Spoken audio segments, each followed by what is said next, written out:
The lights went out 3 nights ago, and the silence hasn't come back since. Outside, the city sounds different now.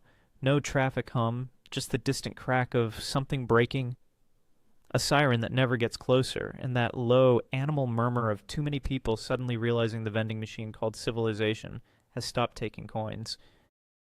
Inside your apartment, the temperature has equalized with the stairwell, which means your breath is visible and your hands shake while you fumble another dented can of emergency chili out of the cardboard altar you built in the hallway. This is your pride, your shrine to preparedness, towers of canned beans, soups, pastas, vegetables in brine, all lined up like obedient soldiers. You twist the manual opener like you're defusing a bomb, pour another beige-red slurry into a cold bowl and think, I'm good. I can live like this for months. That's the delusion. In a normal world, canned food is a useful tool. It keeps most minerals and many fat-soluble vitamins intact, and it does a decent job preserving protein and calories, which is why dietitians don't automatically condemn it as trash food in peacetime. In fact, people who eat a lot of canned food often hit recommended intakes for several basic nutrients better than those who don't, because at least they're getting some fruit, vegetables, and protein on the plate instead of pure junk. But that's the key word. Normal world. Normal world means variety. Fresh food cycling through your diet, frozen stuff in the freezer, supplements if you really care. And the option to compensate for what cans don't give you is something that still had like a pulse or chlorophyll this decade. And in a collapsed diet built almost entirely out of metal cylinders, you've basically optimized for two things, calories and shelf life. You did what the supermarket taught you to do, and that's why you're going to break slowly instead of dramatically. Because canning is industrial heat plus time. It's designed to murder microbes and extend shelf life, and along the way, it efficiently kneecaps the fragile, water-soluble parts of your nutrition, like vitamin C and several B vitamins, while quietly dousing your body in sodium that your kidneys will learn to hate. Let's start with the nutrient you're most arrogantly sure you're fine on, vitamin C. You looked at your cans of tomatoes, fruit cocktail, and maybe even some 100% juice, and told yourself, scurvy is for pirates and history books. In peacetime, that's almost true. Even canned vegetables and fruit still provide some vitamin C because the remaining fraction is well preserved once sealed, and regular shoppers aren't living on cans alone. But you are not in peacetime anymore, remember? Industrial canning works by heating food enough to destroy microbes and enzymes that would cause spoilage, and that temperature time combo shreds vitamin C molecules because they are exquisitely sensitive to heat and oxygen. A big chunk dies in the blanching and initial thermal treatment before the lid crimps shut, and whatever survives is there in smaller amounts than the fresh version ever had. The irony is that canning actually protects what's left pretty well during storage, but you're starting from a lower baseline, and the longer food sits around before processing, the more vitamin C it has already hemorrhaged time and oxidation anyway. Frozen produce usually starts with more vitamin C intact than canned because the heat exposure is shorter, which is great in a functioning grid, but absolutely useless when your freezer is now a warm coffin for bacteria and dripping ice cream. So picture day 40. You're still proud that you're eating vegetables out of a can. Your teeth feel a little weird, your gums bleed a bit when you bite something harder than pasta, and your bruises stick around longer. That's not just on stress. Vitamin C is a cofactor your body uses to bolt together collagen, the structural protein that keeps your blood vessels from turning into wet tissue paper. Strip that cofactor away long enough, and the microscopic welds in your capillaries start failing. First you see tiny red dots on your skin where vessels burst. Later, gums swell and bleed. Old wounds reopen, new wounds don't close, and the simple act of getting up too fast can break something inside you. You don't die in a blaze of glory. You just slowly leak. The solution is boring and non-cinematic, which is why almost nobody does it right. You stack redundancy. You store vitamin C in chemical form, tablets, powders, that don't care if your fridge dies. You put away freeze-dried fruits and vegetables that were processed quickly after harvest, retaining more of those fragile molecules than most canned equivalents, as long as you keep them cool and dry. You learn to sprout seeds and grains indoors so that even in a dead city you can coax living green tissue from dry storage, giving you fresh vitamin C that didn't survive the factory boiler.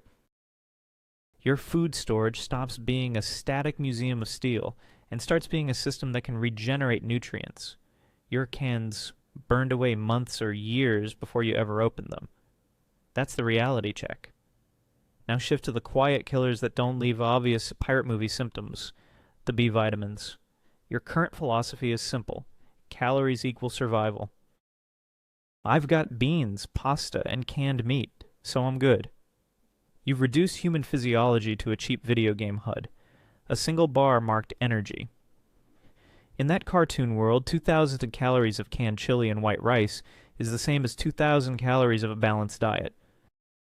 So you sit there in your cold room, spooning in the thick, salty sludge, congratulating yourself on macros, yet not once have you thought about whether the chemical tools your cells need to turn those calories into ATP are actually present. Canning again steps in like a blunt instrument. Protein, fat, and total carbohydrate ride out the high heat just fine, which is why industry loves the process for long shelf-life staples. But several B vitamins, especially thiamine, some forms of vitamin B6, and folate, are water-soluble and sensitive to the same heat and leaching that batter vitamin C.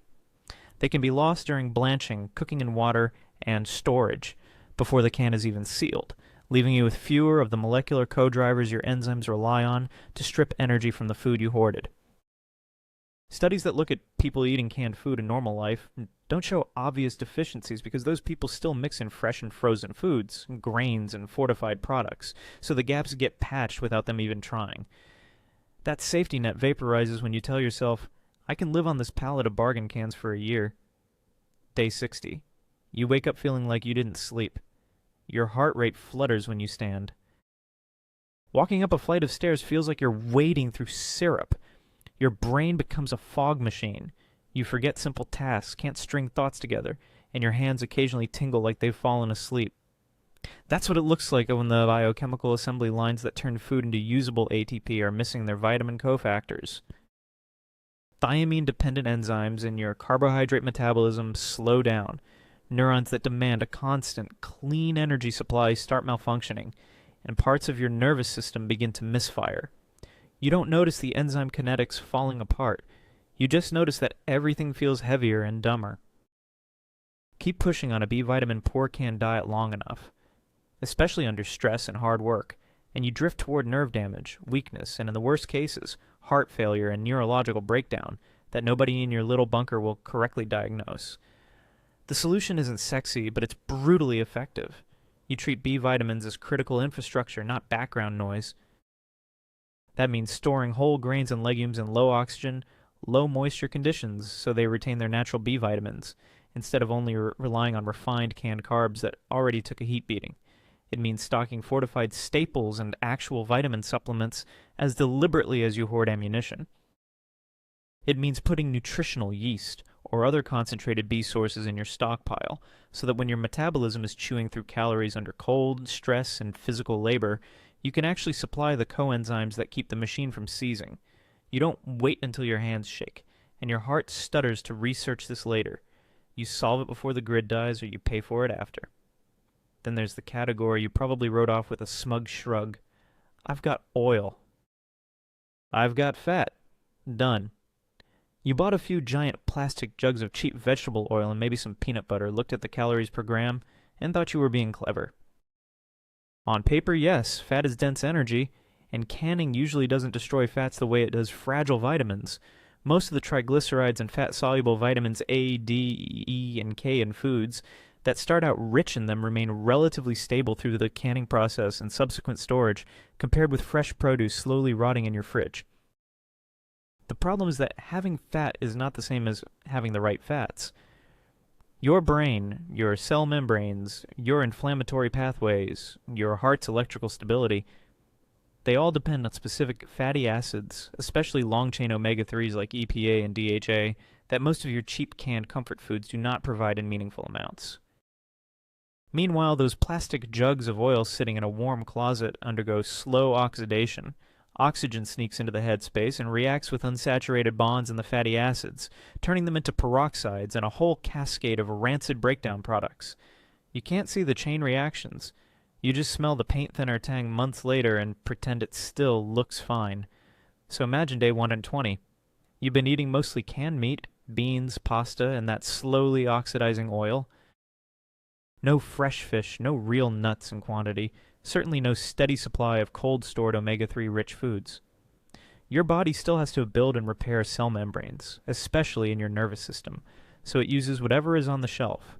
More omega-6, fewer omega-3s, more oxidized lipids.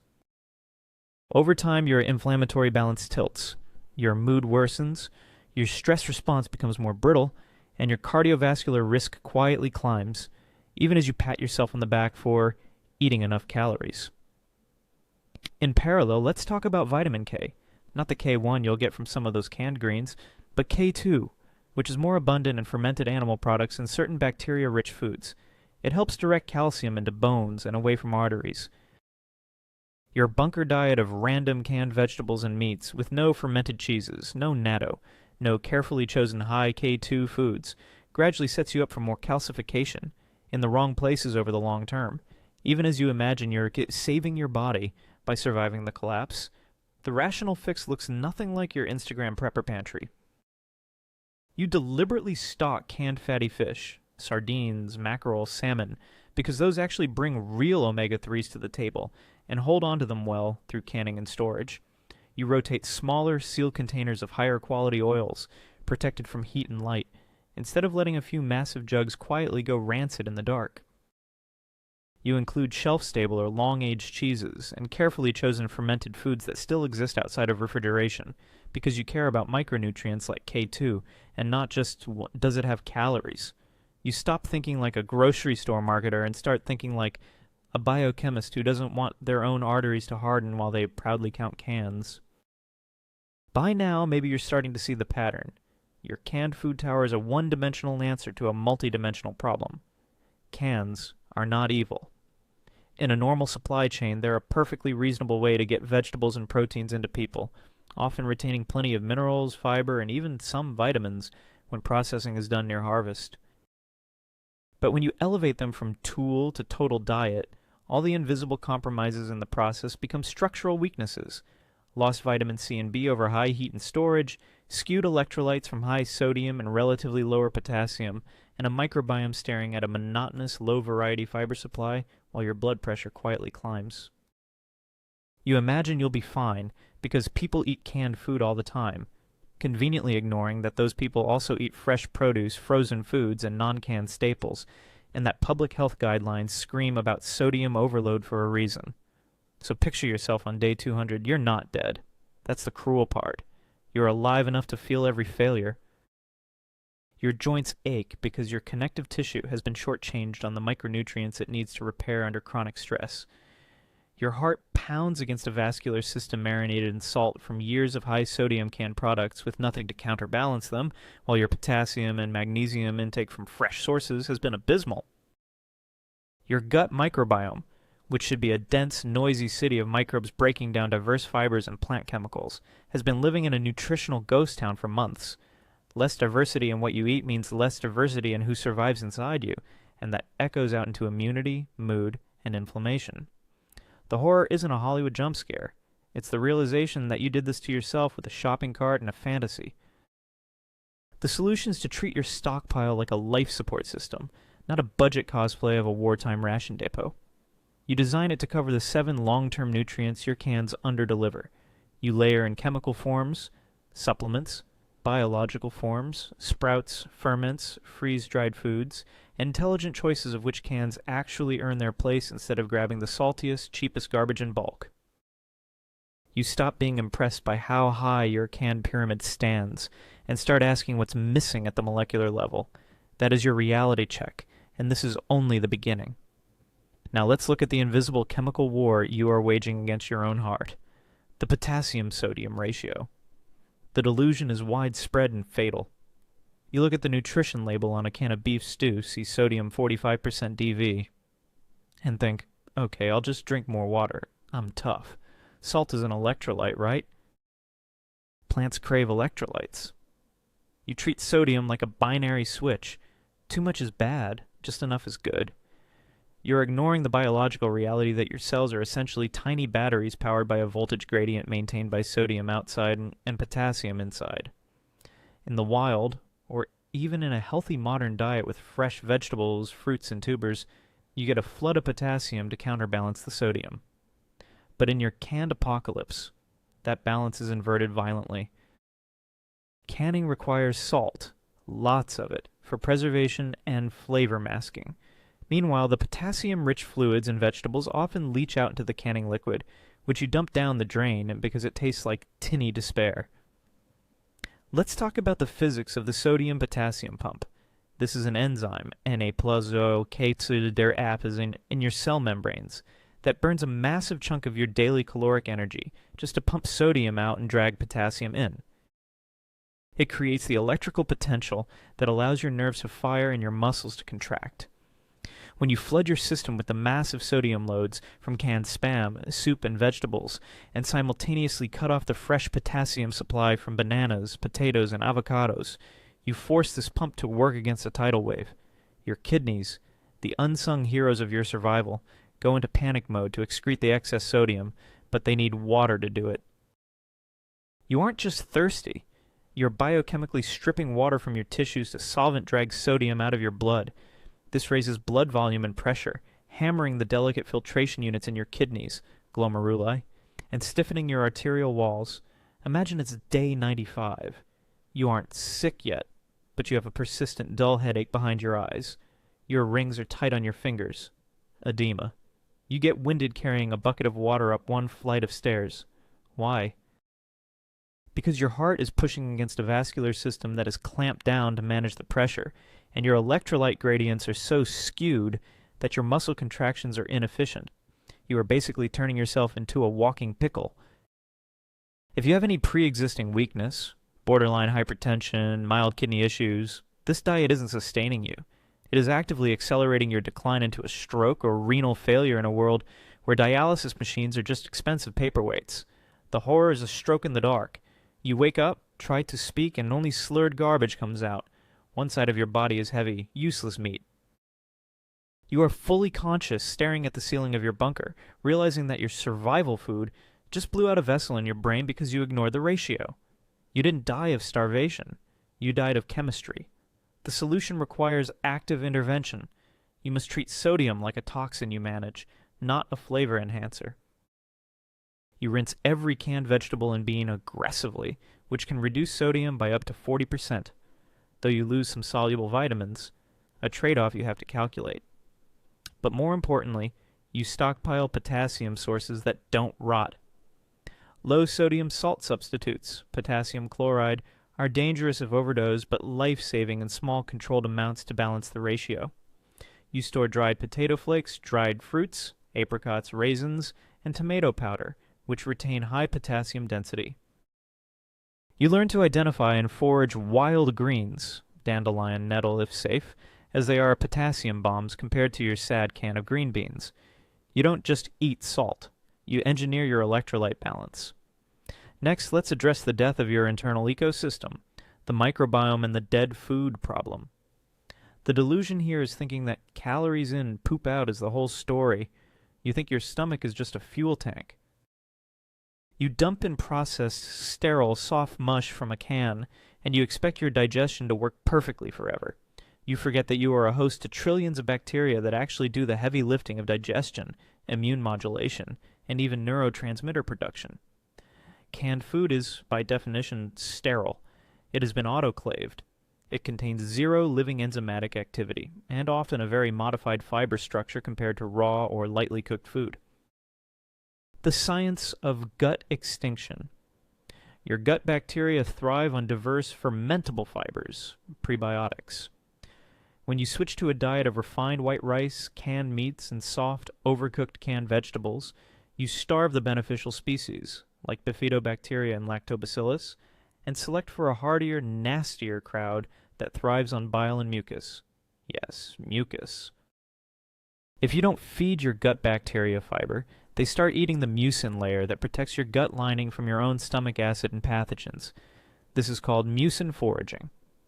As this barrier thins, you get leaky gut. Intestinal permeability increases, allowing endotoxins to LPS from bacteria drift into your bloodstream, triggering chronic low-grade systemic inflammation. Imagine day 150. You are surviving, but you feel toxic. You have constant gas, bloating, and alternating diarrhea and constipation. Your mood is pitch black, not just because the world ended, but because 90% of your serotonin is produced in the gut, and your serotonin factory is on strike. You have skin rashes that won't heal. You feel flu-like every time you eat. This is your microbiome collapsing. You have sterilized your inputs, and now your internal ecosystem is turning into a monoculture of the weeds. If a real pathogen, a stray bit of a dysentery or cholera gets in now, you have no colonization resistance. The good guys are dead, and the bad guys walk right in. The solution is to introduce life into your dead pantry. You cannot survive on sterile food alone. You must become a farmer of microbes. This means storing seeds for sprouting, again, the magic bullet. A jar of sprouting broccoli seeds, or lentils, turns dead dry matter into living, enzyme-rich, fiber-complex plant tissue in 5 days on a countertop. It means learning to ferment. You take some of that cabbage or those dried vegetables, rehydrate them, and ferment them with salt, which you have plenty of, to create sauerkraut or kimchi, generating billions of CFUs of beneficial bacteria. You store prebiotics, inulin powder, resistant starch, potato starch, or psyllium husk, to feed your gut zoo even when fresh food is gone. You treat your gut bacteria like the critical members of your survival team that they are. Let's move to the heavy metals of biology, magnesium and zinc. The delusion is, I have a multivitamin, I'm fine. Maybe, if it hasn't expired, degraded in heat, or if your body can actually absorb that compressed chalk brick, but rely on cans, good luck. Magnesium is the central atom in chlorophyll. It's in green things. Canning processing destroys the texture of grains, and the blanching water strips magnesium away. Zinc is often found in meat and seeds, but the bioavailability can be altered by the phytates in the grains and beans you're eating in bulk. The science of the twitch. Magnesium is required for over 300 enzymatic reactions, including ATP synthesis and muscle relaxation. Zinc is the gatekeeper of your immune system and wound healing. A diet high in processed grains and canned goods is notoriously low in magnesium. The horror, day 220. You are trying to sleep, but your legs won't stop twitching. Restless leg syndrome and driven by magnesium deficiency. Your anxiety is through the roof. Magnesium is nature's sedative, and you are running on empty. You cut your hand opening a can. A week later, it's still a wet, red, unsealed gash. That's the zinc deficiency stalling cell replication. You are twitchy, anxious, and rotting slowly from the outside in. The solution? You prioritize magnesium-rich storage foods that are in cans. Pumpkin seeds, pepitas, are zinc and magnesium density kings. Cacao powder, yes, chocolate, is a massive magnesium source and lasts for years. You store Epsom salts, magnesium sulfate, not just for baths, but potentially for transdermal absorption, or very careful internal use, if food grade. You recognize that meat and potatoes isn't enough. You need the minerals of the earth, and cans have washed them away. Let's continue. You're still alive on your cans of beans and Spam, but you're now walking into the trap of the calcium paradox. The delusion is, I have milk powder, I have canned spinach, I'm good on calcium. You think bone health is a simple matter of pouring white powder into water. Wrong. In the absence of fresh greens, fermented dairy, with active cultures, and with a high sodium diet. Let's see part 2. 2. Your calcium metabolism is about to betray you. Here's the science of leaching. Your body maintains blood pH within a microscopic range, 7 on 35, 7 on 45. If you drift outside this, you die. The high protein, high sodium, high grain diet of a prepper stockpile creates a net acid load. Your kidneys try to buffer this, but when they get overwhelmed, your body pulls the biggest alkaline reserve it has, your skeleton. You're dissolving your own femur to balance the acidity of that canned chili. Furthermore, the calcium in canned spinach is bound to oxalates, making it largely useless. Without vitamin K2, remember part 1, and sufficient magnesium, part 2, to direct calcium into bones, the calcium you do absorb doesn't go to your skeleton. It deposits in your soft tissues. It turns your arteries into crunchy pipes. This is the arterial calcification. So imagine day 300 and Nozenun. You're proud of your weight. You look lean, but your joints click. Your back aches constantly. That's microfractures in your vertebrae. You step off a curb wrong while scavenging and snap. A spiral fracture of the tibia. In the old world, this is a cast in 6 weeks of Netflix. In the collapse, a broken leg is a death sentence. It means you can't haul water, you can't run, you become a burden. And while you lie there, your arteries are hardening, making your heart work harder to pump blood to a limb that won't heal because you also lack the zinc to knit the bone back together. The solution is complex. You don't just store milk powder, you store acid-neutralizing foods. Dried fruits like raisins and figs are highly alkalizing. You store kelp or seaweed, extremely high mineral density. You save eggshells, bake them to kill salmonella, grind them into a fine powder, and dissolve them in lemon juice or vinegar, which you stocked, right? To create citric calcium, a highly bioavailable form. You stop thinking of bones as rocks and start treating them as a bank account you are constantly overdrawing. Now, the invisible ghost. Enzymes. The delusion. Food is just chemistry. Heat doesn't change the atoms. The mockery. You think cooking is just making it hot. In reality, cooking is a sterilization process that denatures proteins, specifically enzymes. Enzymes are the biological catalysts that allow digestion to happen without your body doing all the work. The science of metabolic burden. Raw foods come with their own enzymes, like amylase in grains, proteins in meats, that help digest the food in your stomach. When you eat 100% dead, autoclaved canned food, your pancreas has to produce 100% of the enzymes needed to break it down. This is a massive metabolic tax. Your pancreas enlarges. Your digestion slows. You get food comas after every meal because your body is diverting massive energy just to create the juices to dissolve that brick of Spam. The horror, day 365. You are exhausted all the time. You eat, and you want to sleep for 4 hours. Your stool is undigested sludge because your enzymatic capacity is burned out. You are malnutritioned while full because you can't break the chemical bonds to release the nutrients. You're a combustion engine trying to run on crude oil instead of refined gas. The solution is the living kitchen. You must introduce exogenous enzymes. How? Sprouting again. A sprouted lentil has 100x the enzymatic activity of a dry one. Fermentation. Miso. Raw vinegar with the mother. Homemade sauerkraut. These are packed with enzymes. Even honey, raw, has amylase. You add a spoonful of raw living food to your dead canned mush, and you lend your pancreas a hand. You stop eating dead things and start eating a symbiotic meal. Finally, the phytonutrient void. The delusion. Vitamins are A, B, C, D. I have a multivitamin. The mockery. You are stuck in 1950s nutritional science. You think scurvy or not scurvy is the only metric. You are ignoring the 25,000 plus compounds in plants, polyphenols, flavonoids, carotenoids, that aren't essential for life, but are essential for health. The science of rust. These compounds are your cellular rust proofing. They quench free radicals. Without them, oxidative stress from radiation, smoke, stress, and bad food accumulates. Your DNA starts to fray. Your cells age at double speed. Canned food has almost zero phytonutrients. The heat destroys the complex structures. The horror, day 400. You look 20 years older. Your skin is gray and papery. Your vision is failing, macular degeneration from lack of lutein and zeaxanthin. You have brain fog that never lifts. You aren't dying of a named disease. You are dying of accelerated entropy. You are rusting out. The solution is the spice apothecary. You stock dried herbs and spices by the kilo.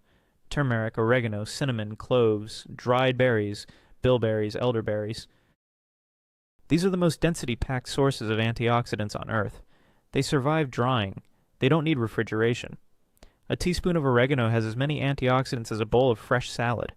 You make tea from pine needles, vitamin C plus pycnogenol. You learn to identify wild berries. You treat spices not as flavor, but as medicine. The collapse doesn't kill you with a bang.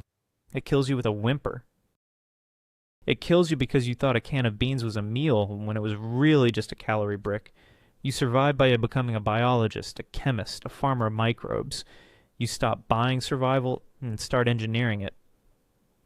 The 7 missing elements: vitamin C, the glue; B complex, the spark; omega-3s, the shield; potassium Dalsh, sodium balance, the current; magnesium zinc, the foundation; live enzymes, the labor; phytonutrients, the rust proofing. Your stockpile is a tomb. Open a window, plant a seed. Ferment a cabbage, or die with a full belly and a broken body. The choice is yours.